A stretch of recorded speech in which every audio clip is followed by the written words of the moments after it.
In the first presentation in this series, I outlined the benefits of the Voluntary Disclosure Program and how it will extend from 1 November 2010 to 31 October 2011. That's all great, but now we need to get into the nitty-gritty of it.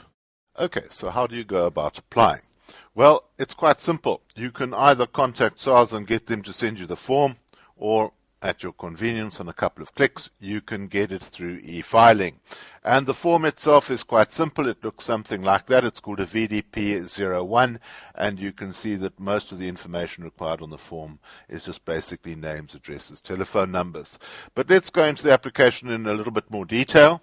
You're going to have to submit the following information: names, addresses, telephone numbers, identity numbers, etc. That's all the usual stuff that you do in any SARS communication.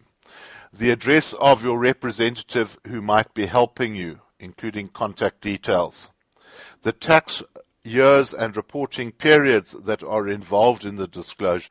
The following supporting information is needed: the amount of the disclosure, the types of tax involved, the types of returns involved, the types of omissions or defaults involved, and the reason for the omission or non-compliance. I presume that would be tax evasion. Your primary business activity, and an explanation of how the applicant considers that the relevant requirements have been met. Strictly speaking, SARS can go back and assess this over as many years as it wants to. But SARS has taken a very pragmatic view on this. They say they won't go back more than 5 years because you are not required to keep your returns for more than 5 years. So in assessing whether you're going to go for this thing, go back 5 years and you can get an idea of what you are in for.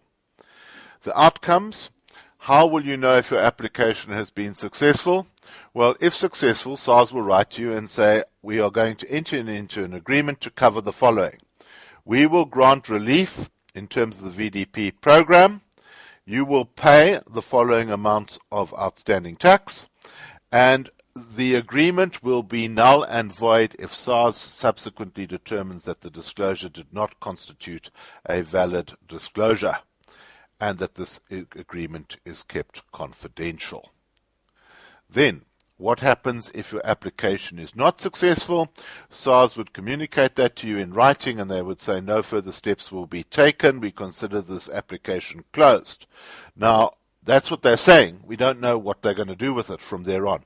The important thing is to assess whether you're going to get it in advance, and that is really a possible thing to do, because the only grounds for not giving you an approval is that you haven't told the full story.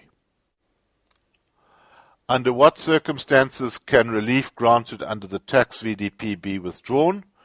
SARS can withdraw if we did not meet the requirements, i.e. that there has not been full disclosure, and that's the important issue in the whole thing. Come forward and tell the full story. What are the consequences if the VDP has been withdrawn? If the relief is withdrawn, SARS will treat any payment that has been made pursuant to the VDP program as a part payment towards further tax obligations. In the event of the relief being withdrawn, what recourse is available? Well, that action would be subject to objection, appeal, or review. There's only one question: do you take the deal? And the issue there is, look into the future.